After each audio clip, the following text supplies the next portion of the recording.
What's up guys, Kyle with Life of Bliss. Today I'm going to be finishing off my fireplace wall down here in my basement. This is the wall as it sits now. As you can see, it's not the best looking feature in the house with the wires sticking out of the sheetrock and whatnot, but for the past, I don't know, year, I've had a few other priorities in mind.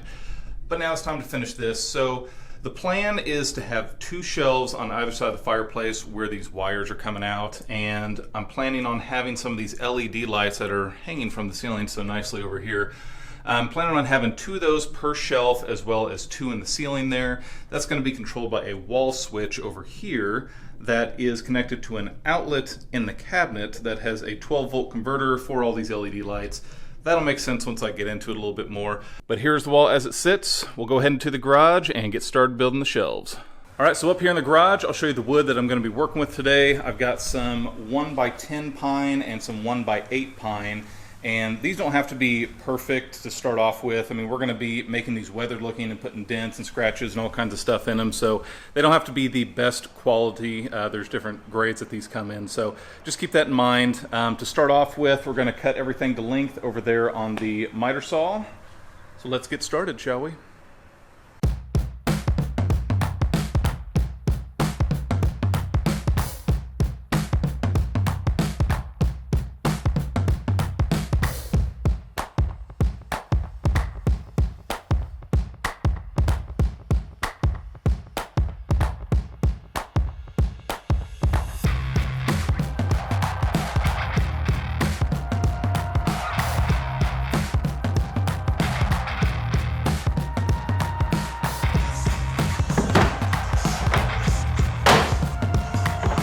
So I've got all my boards cut to length, but I need to follow my master plan here and cut everything to width to get the correct dimensions that I need. Then I'll be able to cut all of my end caps and start throwing 45-degree angles on all the sides that need them. By the way, if you haven't met my dog, this is Siggy. She's our 6-year-old boxer. She usually helps me out here in the garage. So go ahead and say hi, Sig.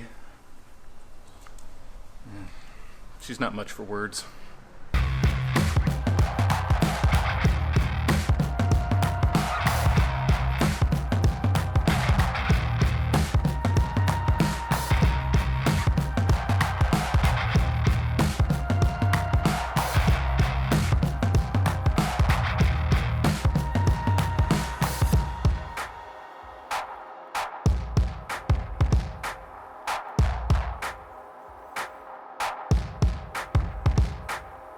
So here we have all 4 of the shelves laid out.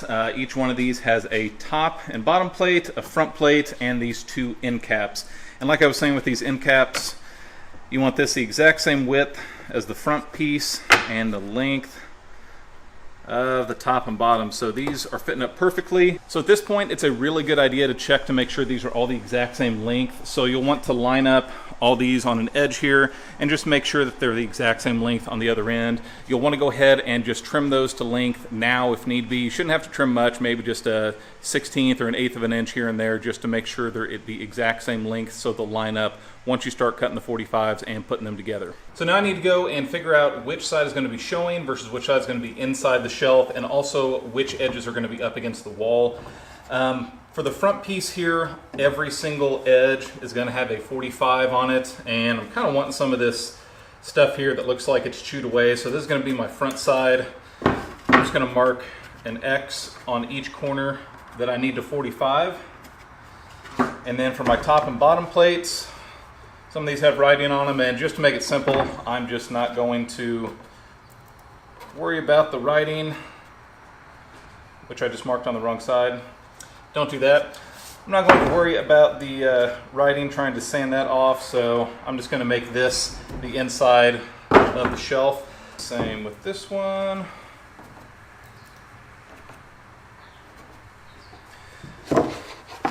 Now to make sure all these cuts are accurate, I'm going to adjust my fence here and adjust the blade for the 45-degree for the tops and bottoms.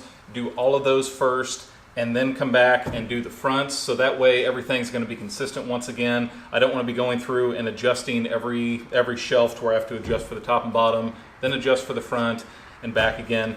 So for the side panels here, I'm going to do the same thing. I'm going to run them all through at the same time, and I'll use the miter saw in a few places as well. I'll show you that coming up.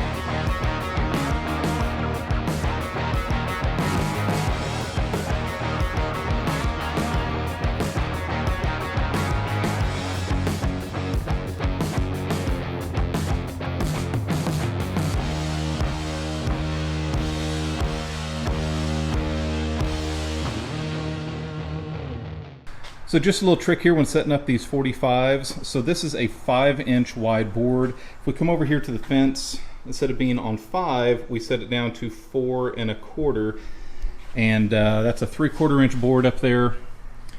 It is almost exactly where we need to be for that 45-degree angle. There's going to be some minor adjustments that you need to make. This fence probably isn't 100% accurate since I use a tape measure most of the time, but just a little trick to get you where you need to be.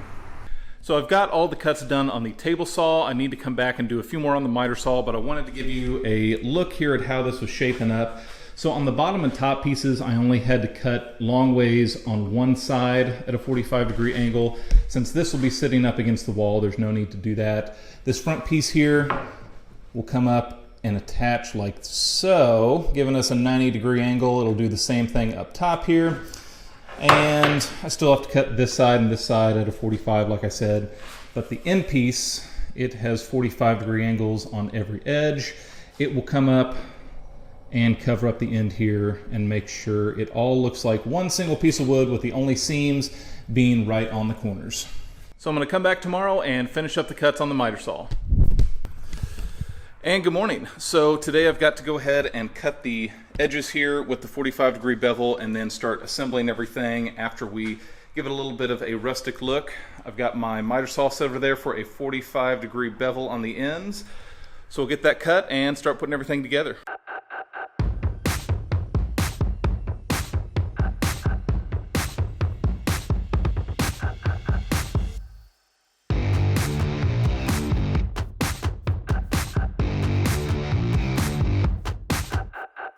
Alright, so the next step here is to get the bottoms of each one of these shelves cut for these LED lights to go into.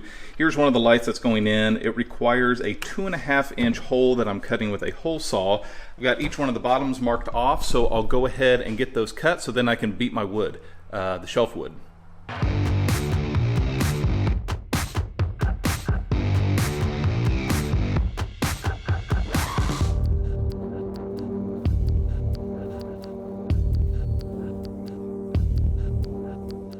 So now with all the holes cut, it's time to distress the wood.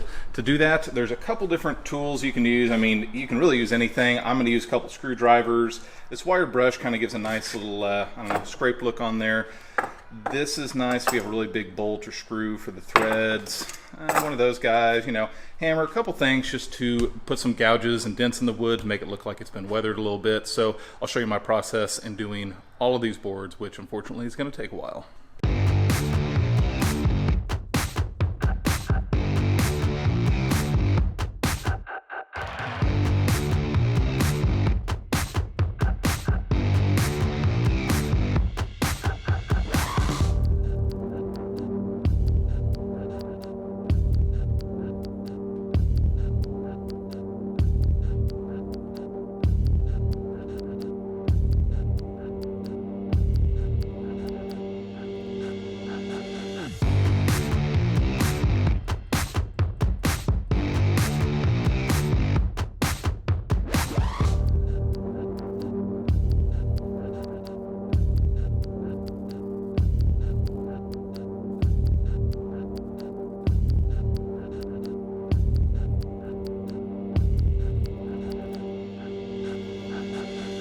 So all of these shelves are sanded and ready to go. As you can see here on these 45-degree angles, once you flip this up, it's going to give us a nice 90 degrees.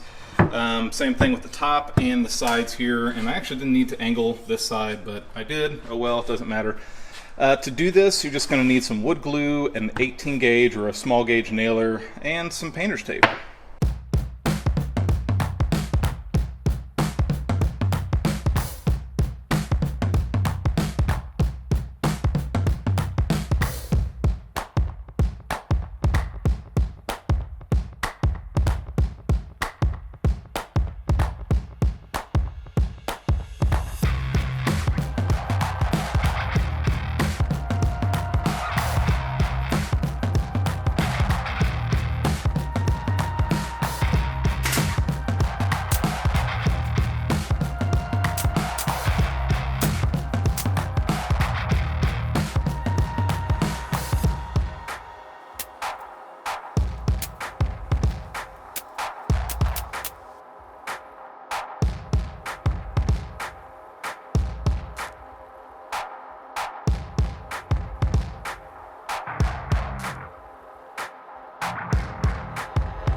So I got all 4 of the shelves put together and ready to go.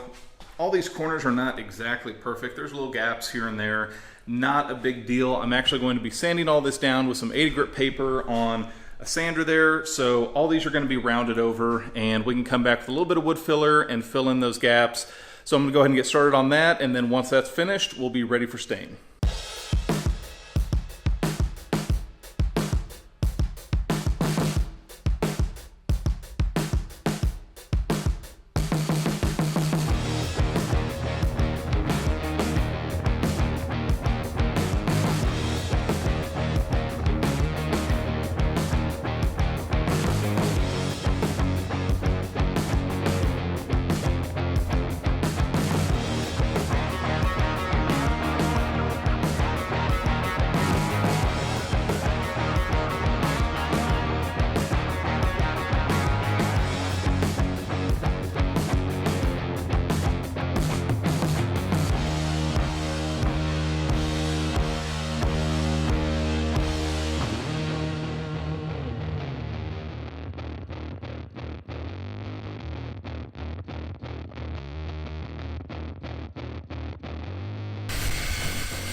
So here are the supports on the wall here, and the wires ran through. You can see how those came through, going to the other side, so I can do both of the lights. Got a few nail pops coming through I'll have to come back and fix later, unfortunately.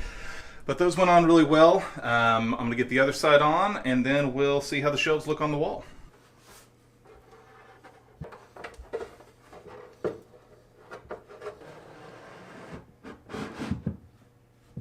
All right, there we go. Hard part's done. Now I need to take all these back off and stain them to match the mantle. And I'm going to go ahead and fix these little nail pops while I'm at it, just so everything can just be done when I throw these back on.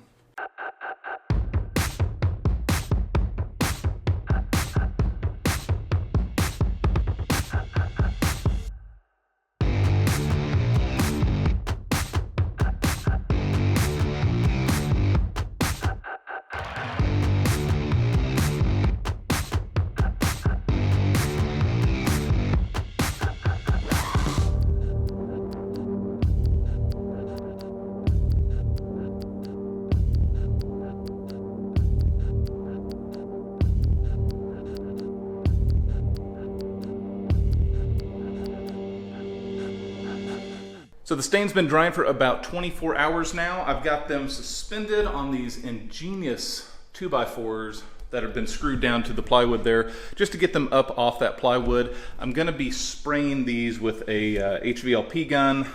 This is a starting line kit from Devilbiss, and also some polyacrylic from Minwax. I really like spraying versus doing the brush on method, just because I feel like it's a little bit faster, you get a little bit better finish, so really a big fan of spraying when I can. So I'm going to go ahead and get started on that.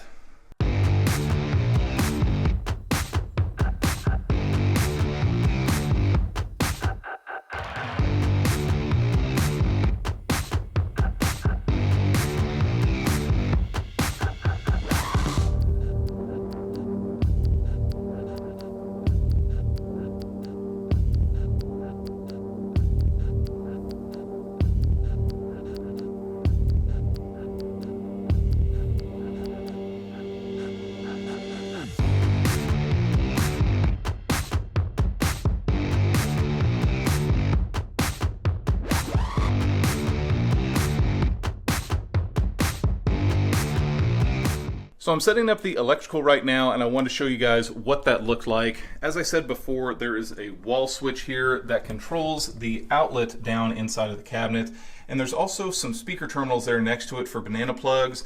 That is connected to the 16 gauge wire running through the walls for these lights. Now these are 12 volt LED lights I'm running, so to set that up we have a 110 to 12 volt converter. The input side is going to be wall power, output side is going to be 12 volt. Got the banana plugs on there to plug into the outlet down below. This is all going to be sitting inside of one of these electrical boxes here and safely underneath the cabinet so no fingers can go prying on the hot wires there. So whenever everything is set up, flip on the wall switch, lights turn on.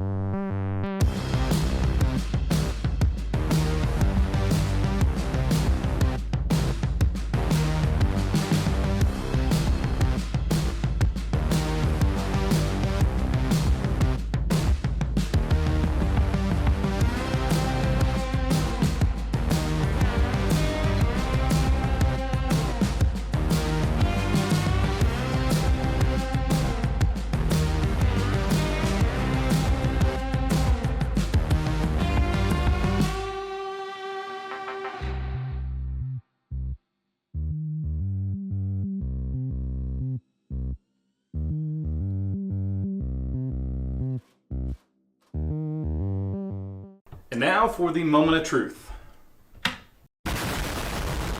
Clearly that was not wired up correctly. Let's try that again.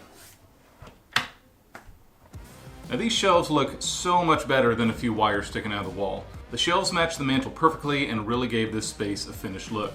These shelves can be made in pretty much any size and given whatever sort of weathered or distressed look you can come up with. Now obviously my wiring and lighting was planned during the construction phase, but lighting is optional, and if you had an unfinished space on the wall behind where you were putting the shelves, lighting is easily added. Now currently the shelves are bare, but the plan is to get a bunch of cool replica movie props to fill them with, such as the 4 stones from The Fifth Element, or maybe a lightsaber from Star Wars, just a couple of smaller things like that to fill these up and give more of the movie vibe down here since we have the big media area in the center. If you guys have any good suggestions, be sure to drop those down in the comments below. I'll be sure to take a look at those. As always, I hope this helped you guys out with any projects you're doing at home. Thank you for checking out Life of Bliss, and I will see you soon.